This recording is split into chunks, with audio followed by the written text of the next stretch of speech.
বাবা মাকে জানতে হবে আমার বাচ্চা কি দেখছে, কি শিখছে এবং কতক্ষণ সময় ধরে সে প্রযুক্তির ব্যবহার করছে।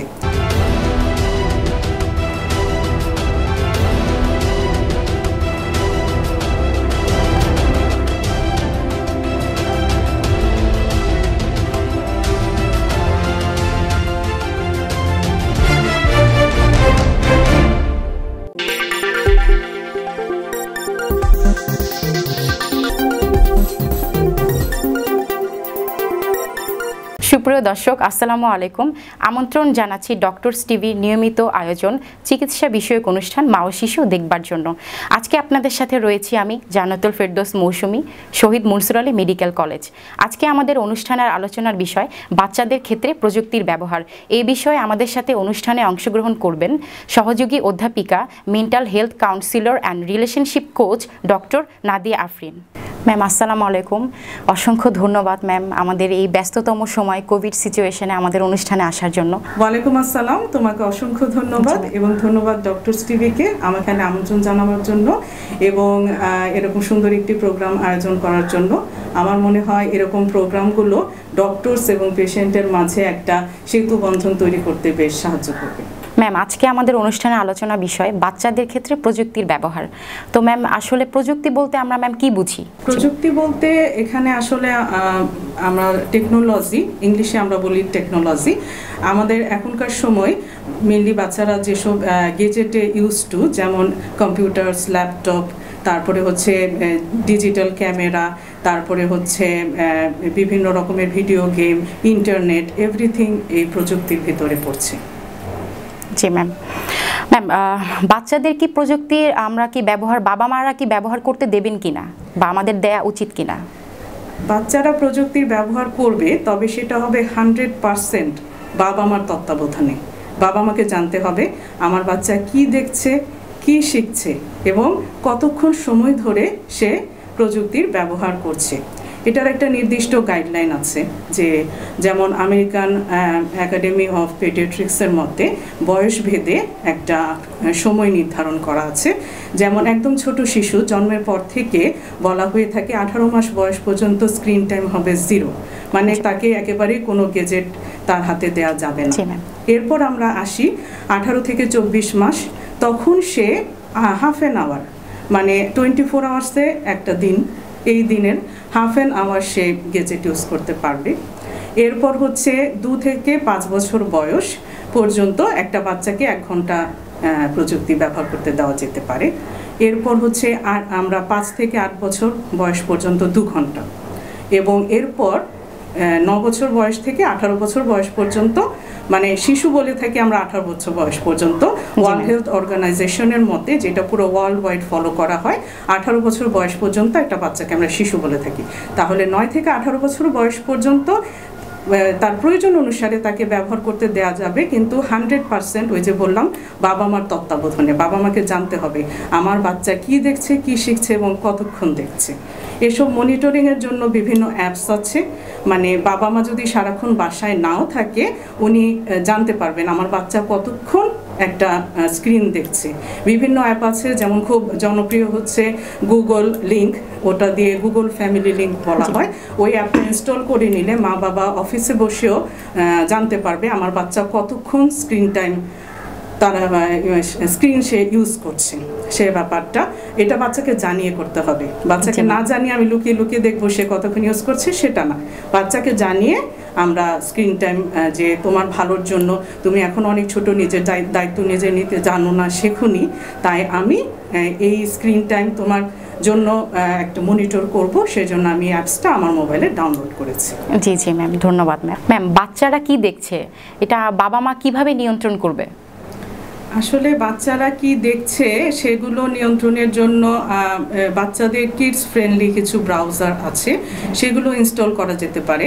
যেমন হচ্ছে পিকলক, ইউটিউব কিডস, তারপরে হচ্ছে kid surf, kid search, Jack, ব্রাউজারগুলো বাচ্চাদেরকে ইউজ করতে উৎসাহিত করা যেতে পারে। মানে এগুলোই থাকবে বাসায়, এর বাইরে তাহলে সে কিছু দেখবে না। আরেকটা হয় ফিল্টার করার একটা ওয়ে আছে। আমরা ফিল্টার করা মানে হচ্ছে যেই কন্টেন্টগুলো আমি চাচ্ছি আমার বাচ্চা না দেখুক, অ্যাডাল্ট কন্টেন্ট, ভায়োলেন্ট কন্টেন্টগুলো ফিল্টার করে বাদ দেওয়া যায়। এর জন্য কিছু অ্যাপস আছে যেগুলো ইউজ করা যায় এই ফিল্টার করার, যেমন হচ্ছে নেট ন্যানি খুব জনপ্রিয়, এরপরে আছে ব্লক সাইট। এগুলো ইউজ করে আমি যে কন্টেন্টগুলো আমার বাচ্চা দেখবে না, সেগুলো আমি চাচ্ছি না দেখুক, সেগুলো আমি ফিল্টার করে বাদ দিতে পারবো। আরেকটা ওয়ে আছে, আমার বাচ্চা যে প্রোগ্রামগুলো খুব বেশি দেখে সেটার আমরা একটা প্লে লিস্ট করে রাখতে পারি ইউটিউবে। কারণ হচ্ছে বাচ্চা যখন ইউটিউব খুলবে, অনেক সময় দেখা যায় আমরা একটা প্রোগ্রাম দেখছি, বিভিন্ন প্রোগ্রামের লিঙ্ক চলে আসে, অনেক অ্যাডাল্ট কন্টেন্ট চলে আসে, অনেক ভায়োলেন্ট কন্টেন্ট চলে আসে, যেগুলো বাচ্চার জন্য সুইটেবল না। তো আমি যদি একটা প্লে লিস্ট করে রাখি, তো বাচ্চা শুধু সেগুলোই দেখবে। এভাবে আর কি আমরা ব্যাপারটা নিয়ন্ত্রণ করতে পারি। জি ম্যাম। আমাদের দর্শকদের অনেকে প্রশ্ন করছেন যে ব্যবহারে বাচ্চারা মানে যেটা দেখবে সেটা আমরা বিধিনিষেধগুলো বাবা মারা কিভাবে বাচ্চাকে বুঝিয়ে বলতে পারি? ফ্যামিলির সবাই মিলে বসে, একটা ফ্যামিলিতে একটা, দুটো বা তিনটা বাচ্চা থাকতে পারে, সাথে বাবা মা, হয়তো দাদা দাদি থাকতে পারে, সবাই মিলে এক টেবিলে বসে ফ্যামিলির জন্য একটা রুলস তৈরি করতে হবে এবং রুলসটা সবাইকে মেনে চলতে হবে, স্পেশালি বাচ্চাদের জন্য। যেমন একটা বাচ্চা, আমি শুরুতেই বলেছি বয়স ভেদে একটা স্ক্রিন টাইম একটা নির্দিষ্ট করা থাকবে, তারা ওই লিমিটেড সময় স্ক্রিন ইউজ করবে। এই স্ক্রিন টাইমের মধ্যে কিন্তু এভরিথিং পড়বে। অনেকে টিভিকে ভেতরে ইনক্লুড করে না, কিন্তু টিভির প্রোগ্রামের ভেতরে ইনক্লুড হবে। TV, computer, laptop, any type of gadget, smartphone, সব কিছু এর ভিতরে ইনক্লুড হবে। সে ওই নির্দিষ্ট সময়ই শুধু দেখতে পারবে স্ক্রিন। এবং তারপর আরেকটা বিষয় আছে, বাচ্চার হাতে কখনোই স্মার্টফোন দেওয়া যাবে না 18 বছর বয়স হওয়ার আগে। এটা একটা গাইডলাইন দেওয়া আছে ওয়ার্ল্ড হেলথ অর্গানাইজেশনের মতে, এবং আমেরিকান একাডেমি অফ মানে পেডিয়াট্রিক্স, তারা একটা গাইডলাইন দিয়েছে যে 18 বছরের আগে আমরা কখনোই বাচ্চার হাতে কোনো স্মার্টফোন দিব না। যদি দিতেও হয়, সাপোজ একটা টিনেজার বাচ্চা হয়তো একা টিচারের বাসায় পড়তে চাচ্ছে, মার জানতে হবে যে সে কখন কোথায় আছে, তার সিকিউরিটির জন্য ফোন দিতে পারে, নন স্মার্টফোন দিতে পারে বাচ্চার হাতে। আর স্মার্টফোন দিলেও সে বাইরে যতক্ষণ থাকবে হয়তো ইউজ করলো তার সিকিউরিটির জন্য বাসায়, এবং বাসায় আসার পর আবার মার কাছে জমা রাখবে। বাচ্চার হাতে 24 আওয়ার্স কোনোভাবে দেওয়া যাবে না। এবং বাচ্চা যখনই নেট ইউজ করবে বা কোনো গেজেট ইউজ করবে, সেটা অবশ্যই হতে হবে কমন স্পেসে। একটা বাসার লিভিং রুমে হতে পারে, ড্রয়িং রুমে হতে পারে, অথবা ডাইনিং রুমে হবে, কখনো তার বেডরুমে হবে না। এবং বেডরুমে সে দরজা লক করে কখনো থাকবে না। এটা নট অনলি গেজেট ইউজ করার ব্যাপারে। একটা 18 বছর বয়স পর্যন্ত বাচ্চারা শিশু থাকে, তারপর অ্যাডাল্ট হয়। তো 18 বছর বয়স পর্যন্ত কোনো বাচ্চাকে শুধুমাত্র সে যখন ড্রেস চেঞ্জ করবে দরজা লক করে ড্রেস চেঞ্জ করবে, এছাড়া তার দরজা কখনো লক থাকবে না। সবসময় তার অবশ্যই মা এবং বাবার অ্যাক্সেস থাকবে তার রুমে। এতে নিয়ন্ত্রণ করাটা সুবিধা হবে। কেন? বাচ্চাকে এটা বুঝিয়ে বলতে হবে। সে হয়তো বলবে স্কুলে আমার অমুক বন্ধু তো দরজা লক করে থাকে, অমুক বন্ধু তো সারাক্ষণ স্মার্টফোন হাতে নিয়ে কাজ করে। তাকে বুঝিয়ে বলতে হবে যে বাবা বা মা, এটা তোমার জন্য ভালো, তুমি এখন অনেক ছোট, তুমি নিজের ভালো বা নিজের খেয়াল রাখতে এখনো শেখোনি, তাই তোমার জন্য এই নিয়মগুলো দরকার আছে। নইলে তোমার পড়ালেখা হ্যাম্পার হবে, তোমার পড়ালেখার সময় নষ্ট হবে। তুমি হয়তো লেখাপড়া করছো, তোমার হাতে একটা স্মার্টফোন, তোমার কিন্তু মন পড়ালেখায় বসবে না, আলটিমেটলি তোমার রেজাল্ট খারাপ হবে। এটা তাকে বুঝিয়ে বলতে হবে যে রুলসগুলো আমি কেন অ্যাপ্লাই করছি। এবং বাচ্চার ক্ষেত্রে আরেকটা ইম্পর্টেন্ট বিষয় হচ্ছে, অনেক সময় সে রুলস ব্রেক করবে, স্বাভাবিক। ওরা তো বাচ্চা, হয়তো সে 1 ঘন্টা তার গেজেট ইউজ করার কথা, সে 2 ঘন্টা ইউজ করলো। তখন যেটা করতে হবে, তাকে বকা দেওয়া, মারধর করার কিছু দরকার নেই, তার কোনো একটা সুযোগ সুবিধা বন্ধ করে দিতে হবে। যেমন সে 1 মাস নেট ইউজ করতে পারবে না, অথবা তাকে হয়তো একটা নির্দিষ্ট পকেট মানি দেওয়া হয়, সে ওই মাসের পকেট মানি পাবে না। এগুলো সব রুলসে লেখা থাকবে। আর তাকে কিছু বলার দরকার নেই, সে জানবে আমি এই ভুলটা করলে আমার এরকম একটা শাস্তি হবে। তাহলে কিন্তু সে ছোটবেলা থেকে এভাবে রুলসের মধ্যে থাকলে সে ওটা মেনে নেবে। তাহলে বাচ্চাদের নিয়ন্ত্রণ করা সুবিধা হবে। আর ফ্যামিলির সবাইকেই, মা বাবাকে স্যাক্রিফাইস করতে হবে বাচ্চার জন্য, কারণ বাবা মাকেও স্ক্রিন টাইম কমাতে হবে। আমার কাছে অনেক পেশেন্ট আসে, বেশিরভাগ টিনেজাররাই আসে বাবা মা সহ।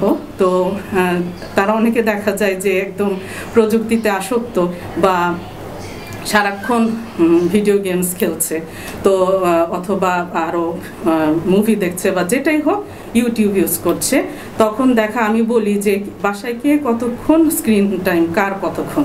তো দেখা যায় অনেক সময় বাবার স্ক্রিন টাইম অনেক বেশি, হয়তো সারাদিনে বাবা 10 ঘন্টা দেখছে। তো বাবাদের বিষয়টা এভাবে ওনারা বলেন অনেক সময় যে আমি অফিসে কাজ করি ল্যাপটপে, তো স্ক্রিন টাইমটা কিন্তু সেখানেও কাউন্ট হবে যে অফিসের কাজের পাশাপাশি কিন্তু আপনার সোশ্যাল মিডিয়াগুলো অন করা থাকে, তাহলে আপনি তো ইউজ করছেন। তো বাসায় এসে বাচ্চার জন্য একটু স্যাক্রিফাইস করতে হবে, বাসায় সিস্টেম থাকতে হবে রাত সাপোজ 11টা বা 12টার মধ্যে আমরা রাউটার অফ করে দিব, বাসার ওয়াইফাই বন্ধ করে দিতে হবে। আর তাদের বুঝিয়ে বলতে হবে এই যে ইলেকট্রিক ম্যাগনেটিক একটা ফিল্ড তৈরি হয় ওয়াইফাইয়ের জন্য, এটা কিন্তু স্বাস্থ্যের জন্য ভালো না, এতে কিন্তু বিভিন্ন ধরনের প্রবলেম তৈরি হতে পারে, রেডিয়েশনের জন্য। আবার যে মোবাইলও একটা নির্দিষ্ট টাইমে রাতে 11টা আমরা যখন ঘুমোতে যাই বন্ধ করে দেওয়া উচিত। এই কারণে বন্ধ করে দেওয়া উচিত, মোবাইলে একটা ইলেকট্রোম্যাগনেটিক ফিল্ড তৈরি হয় যেটা আমাদের স্বাস্থ্যের জন্য একেবারেই ভালো না। বাচ্চাদের বুঝিয়ে বলতে হবে, বুঝিয়ে বললে তারা অবশ্যই মানবে। ম্যাম, প্রযুক্তির ব্যবহারে পার্শ্ব প্রতিক্রিয়াগুলো কি হতে পারে? পার্শ্ব প্রতিক্রিয়াগুলো যদি আমি বয়স ভেদে বলি, একদম ছোট বাচ্চা থেকে শুরু করে 6 বছর বয়স পর্যন্ত আমি নিজে যে পেশেন্টগুলো বেশি পেয়ে থাকি, স্পিচ ডিলে, মানে কথা বলতে দেরি হচ্ছে বাচ্চাদের। 3-4 বছরের একটা বাচ্চার কিন্তু ফুল সেন্টেন্সে কথা বলার কথা, সব কিছু বলতে পারার কথা, কিন্তু আমার কাছে অনেক বাচ্চা আসে 3-4 বছর বয়স কয়েকটা শব্দ বলছে, কিন্তু বাচ্চা কিন্তু 100% নর্মাল বাচ্চা, সে কথা বলতে দেরি হচ্ছে। কেন দেরি হচ্ছে? তার সাথে বাসায় কেউ কথা বলে না, সেও কারোর সাথে কথা বলে না।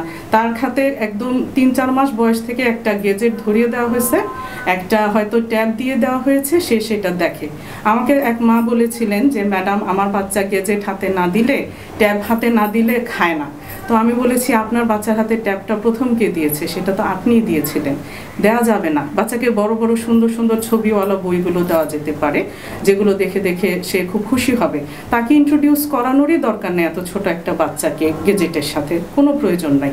কারণ আমি যেটা বলেছি, আমেরিকান একাডেমি অফ পেডিয়াট্রিক্সের মতে 18 মাস বয়স পর্যন্ত তো একেবারে দরকারই নেই কোনো বাচ্চার গেজেট হাতে দেওয়ার। পরেও যে খুব বেশি প্রয়োজন তা না, কিন্তু ধীরে ধীরে বাচ্চারা আরেকটু বড় হলে তো এমনিতে ইন্ট্রোডিউস হয়ে যাবে গেজেটের সাথে। তাই বাচ্চাদের এই সময় যে কাজটা করতে হবে, মা বাবা বাচ্চাকে কোলে নিয়ে কথা বলবে, বাসায় অন্যান্য ফ্যামিলি মেম্বার থাকলে তারা বাচ্চার সাথে কন্টিনিউয়াসলি কথা বলবে, তাহলে সে নর্মালি কথা বলতে শিখবে। এই জিনিসটা খেয়াল রাখতে হবে। আরেকটা প্রবলেম আমি খুব দেখতে পাচ্ছি, সেটা হচ্ছে ADHD বলা হয়, attention deficit hyper active disorder.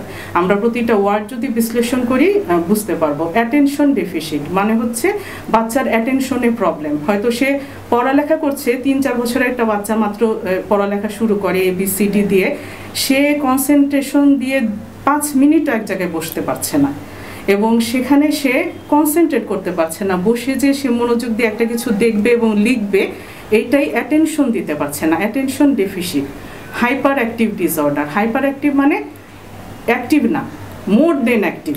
Hyper active, মোর দেন অ্যাক্টিভ, তার অ্যাক্টিভিটি বেশি হচ্ছে, সে এক জায়গায় স্থির হয়ে 2 মিনিট বসতে পারছে না। এখন আমাদের আবার পার্থক্য বুঝতে হবে অ্যাক্টিভ আর হাইপার অ্যাক্টিভের মধ্যে।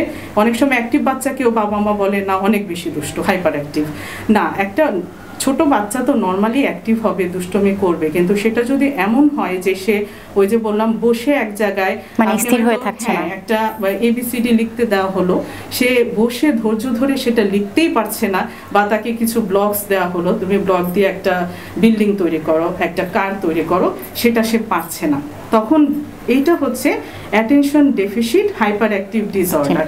এটা ডেভেলপ করার 1 নম্বর কারণ হচ্ছে অতিরিক্ত প্রযুক্তির ব্যবহার, অতিরিক্ত গেজেট ইউজ। সে স্ক্রিনের যে গেমগুলো তারা খেলে, সেখানে কিন্তু সব সময় দেখা যায় গুলি করে মেরে ফেলা হচ্ছে, স্কোর বেড়ে যাচ্ছে। মানে কি, গেমসগুলো কিন্তু সব তাই, বাচ্চাদের যে গেমসগুলো, একে এসে মেরে ফেলছে, তাকে সে মেরে ফেলছে, কার অ্যাক্সিডেন্ট হচ্ছে, এই জিনিসগুলো বাচ্চাদের ভেতরে এই হাইপার অ্যাক্টিভিটি তৈরি করে, বাচ্চাদের ব্রেনকে মোর দেন অ্যাক্টিভ করে দেয়। তো এই জিনিসগুলো বাচ্চার জন্য একেবারেই সুইটেবল না। আরেকটা বিষয় হয় স্লিপ ডিস্টারবেন্স। বাচ্চারা এই যে সারাক্ষণ একটা এক্সট্রা উত্তেজনা তৈরি হয় এই গেমসগুলো দেখতে দেখতে, এই গেমসগুলো খেলতে খেলতে তার ঘুমেরও এতে ব্যাঘাত ঘটে। এবং একটা বাচ্চার জন্য ঘুম অত্যন্ত জরুরি। ঘুমের মধ্যে কিন্তু বাচ্চাদের গ্রোথ হয়, ফিজিক্যাল গ্রোথ হয়।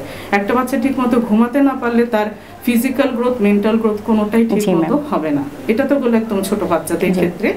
আর একটু বড়দের ক্ষেত্রে এবং টিনেজারদের ক্ষেত্রে, ইভেন অ্যাডাল্টদের ক্ষেত্রেও যে প্রবলেমগুলো হয়, যেমন কম্পিউটার ভিশন সিনড্রোম, একটা নতুন ডিজিজই বলা যায় এটা এখনকার সময়ের জন্য ডিজিজ। কারণ কম্পিউটার ভিশন সিনড্রোম কি, সারাক্ষণ স্ক্রিনের সামনে বসে থাকতে থাকতে ড্রাই আইস হচ্ছে, মানে চোখ শুকনো হয়ে যাচ্ছে, হেডেক হচ্ছে, এগুলোকে কম্পিউটার ভিশন সিনড্রোম বলা হয়।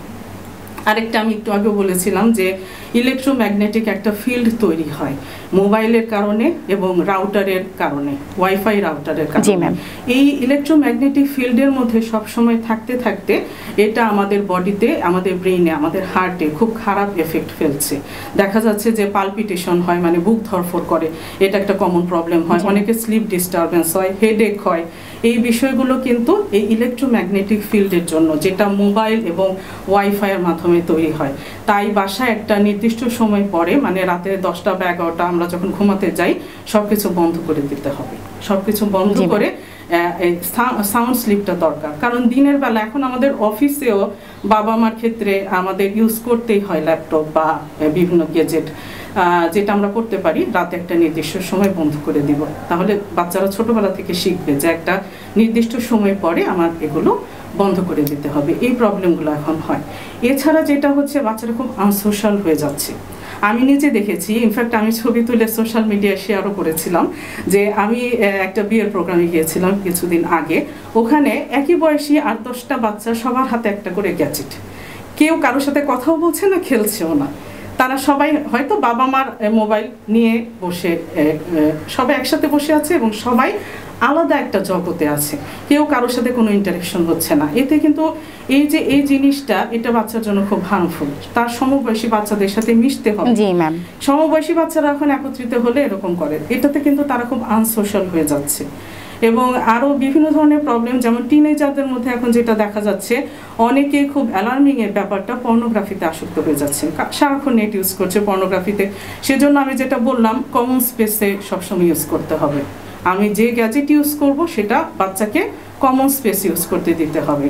এবং অনেক বাচ্চাই যে ভিডিও গেম, ভায়োলেন্ট ভিডিও গেমগুলো খেলে, কিছুদিন আগে আমাদের দেশেও ব্লু হোয়েল গেম একটা ছিল, এটাতে বাচ্চাদের মধ্যে সুইসাইডাল টেন্ডেন্সি বেড়ে গিয়েছিল। অনেকে ট্রাইও করছিল সুইসাইড করার, এবং বাইরের কয়েকটা কান্ট্রিতে বেশ কয়েকজন সুইসাইড করেছে। তো তার মানে বুঝতে হবে যে এই বিষয়গুলো বাচ্চাদের জন্য, বাচ্চাদের ব্রেইনে কতটা এফেক্ট ফেলে। বাচ্চাদের প্রথম যেটা হয়, স্লিপ ডিস্টারবেন্স হয়, মানে ঘুমের ব্যাঘাত ঘটে। সেখান থেকে এই গেমসগুলো বা এই পর্নোগ্রাফিগুলো কিন্তু একটা সাময়িক উত্তেজনা তৈরি করে মানুষের মাঝে। এই উত্তেজনা থেকে স্ট্রেস তৈরি হয়। স্ট্রেস মানে হচ্ছে মানসিক চাপ। এই মানসিক চাপ থেকে আমাদের ডিপ্রেশনে চলে যায় মানুষ। ডিপ্রেশন মানে হচ্ছে বিষণ্ণতা। এইটাই বাড়তে বাড়তে অনেকে দেখা যায় মানসিকভাবে অসুস্থও হয়ে যায়। এই বিষয়গুলো সেজন্য খুব ইম্পর্টেন্ট, এই শুরু থেকে, ছোটবেলা থেকে নিয়ন্ত্রণ করা। ম্যাম, আমাদের একজন দর্শক প্রশ্ন করেছেন যে কোনো বাচ্চা যদি প্রযুক্তিতে ইন্টারনেট অ্যাডিকশনে আক্রান্ত হয়, সেক্ষেত্রে বাবা মায়ের করণীয় কি? আসলে যখন বাচ্চারা খুব বেশি পরিমাণে অ্যাডিক্টেড হয়ে যায়, তখনই কিন্তু বাবা মা আমাদের কাছে নিয়ে আসেন বাচ্চাদের, এবং বেশিরভাগ ক্ষেত্রে টিনেজ বাচ্চাদের নিয়ে আসে। কিন্তু প্রবলেমটা শুরু হয় কিন্তু একদম ছোটবেলা থেকে। একদম ছোটবেলা থেকেই নিয়ন্ত্রণ করতে হবে। আমি যে বলেছি, একটা রুলস থাকতে হবে বাসায়, যেটা সবাই ফলো করবে।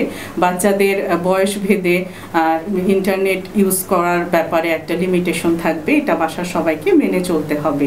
এবং যেই রুলসের ব্যাঘাত ঘটাবে তার কোনো একটা সুবিধা বন্ধ করে দিতে হবে। হয়তো সে 15 দিন বা 1 মাস নেট ইউজ করতে পারবে না, এটা খুব ভালো কাজ করে।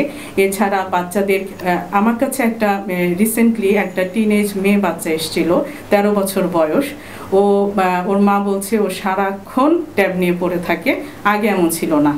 এই লকডাউনের এফেক্টে তার বোধহয় এরকম হয়েছে। যেটাই হোক, সে সারাক্ষণ ট্যাব নিয়ে পড়ে থাকে। তো আমি ওকে বলেছিলাম, তুমি এমন করছো কেন? সে আমাকে বলেছে, যখন আমার হাতে ট্যাব থাকে, ডক্টর আন্টি, যখন আমার হাতে ট্যাব থাকে আমি লোনলি ফিল করি না, বাকি সময়টা আমি ভীষণ লোনলি ফিল করি। তাই যেটা করতে হবে, বাচ্চাদের সময় দিতে হবে, মা বাবাকে সময় দিতে হবে, বাচ্চার সাথে কোয়ালিটি টাইম স্পেন্ড করতে হবে। ফ্যামিলি সবাই মিলে একসাথে বসে কোনো ইনডোর গেমস খেলা যেতে পারে, গার্ডেনিং করা যেতে পারে, বাসার বারান্দায় ছোট ছোট গাছ লাগানো যেতে পারে, বাচ্চার হবি ডেভেলপস করতে হেল্প করা যেতে পারে। বাচ্চার ইন্টারেস্ট যেটাতে, কেউ হয়তো কালচারাল সাইড ইন্টারেস্টেড, গান, নাচ, ছবি আঁকা, অথবা কেউ কেউ খেলাধুলা ইন্টারেস্টেড। এখন অনলাইনে অনেক কোর্স হচ্ছে, সে কোর্সগুলো করা যেতে পারে বাচ্চাদের। এবং দেখা যায় ফ্যামিলির সবাই মিলে কোয়ালিটি টাইম, একসাথে মুভি দেখা, একসাথে বাসার ভেতরে পিকনিক অ্যারেঞ্জ করা, একসাথে বসে গল্প করা।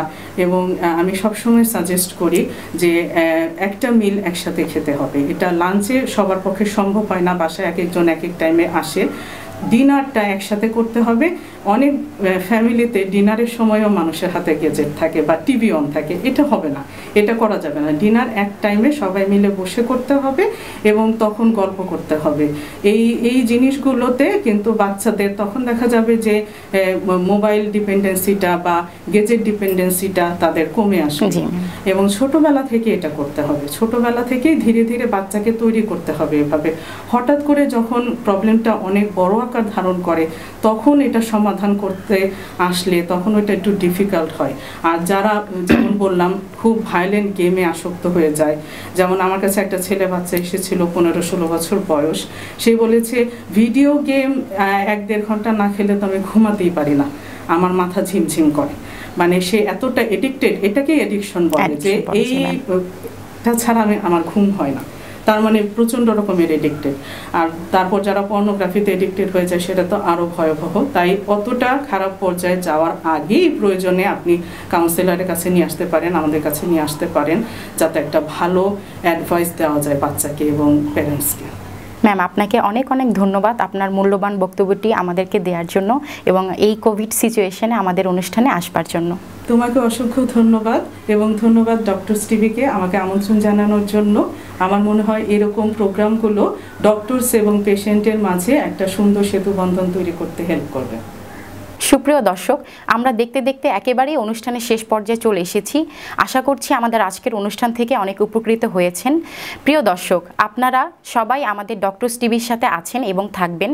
আপনাদের যে কোনো ধরনের শারীরিক এবং মানসিক সমস্যা মতামত ইউটিউব চ্যানেলে এবং আমাদের ফেসবুক পেজে আপনারা জানাবেন। আগামী অনুষ্ঠান দেখবার আমন্ত্রণ জানিয়ে এখানে শেষ করছি। আল্লাহ হাফেজ।